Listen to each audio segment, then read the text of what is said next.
Hello मैत्रिणींनो, आज बनवणार आहोत आपण कोथिंबिरीच्या वड्या. तर मी दादरून आणलेली आहे कोथिंबीर आता साफ करून घेतलेली आहेत. आणि आता हिला आपण साफ केल्यानंतर आपण हिला पहिलं धुवून घेऊया. धुवून हिला निचरून पाण्यामध्ये ठेवूया, कारण ही पावसाळा चालू आहे ना, त्याच्यामुळे तिला माती जास्त असते. आता मी एका टोपलीमध्ये निचरून ठेवून बारीक कट करून घेतलेले आहे. अशा प्रकारे तुम्ही कट करून घ्या. आणि आता याच्यामध्ये आपल्याला याच्याच टोपामध्ये आपल्याला मसाला करायचा आहे हिला. तर त्याच्यामध्ये मी आता तुम्हाला कोथिंबीर कट करून घेतल्यानंतर आपण आता याच्यामध्ये मसाले जाणार आहेत. तर ते इथं मी मसाले घेतले आहेत. हिंग घेतले, मीठ घेतलेले, ओवा घेतलेला, लाल तिखट आणि हळद घेतलेली आहे. तर ते टाकून आता आपण हे सगळे मसाले आपण आता आपल्याला या कोथिंबीरीमध्ये टाकायचे आहेत.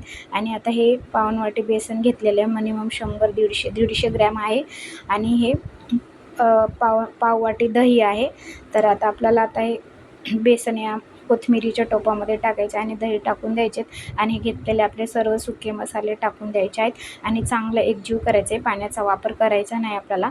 वरून लागलं तर 1-2 चमचे पाणी टाकायचे आणि त्याचे गोल गोळे करून, असे लांबच गोळे करून कुकरच्या भांड्यामध्ये आपल्याला खाली पाणी टाकून एक खाली सुक्का टोप ठेवून द्यायचा आहे. असं पाणी टाकतं आणि त्याच्यावर ही प्लेट ठेवून हे आपल्याला कुकरला दोन शिट्ट्या मारून घ्यायच्या आहेत. मस्त असे वाफेवर शिजणारी आपले हे कोथिंबिरीच्या वड्या तयार होतात. तर कोथिंबिरीच्या वड्या आपल्या झालेल्या आहेत, ते बघा शिजून.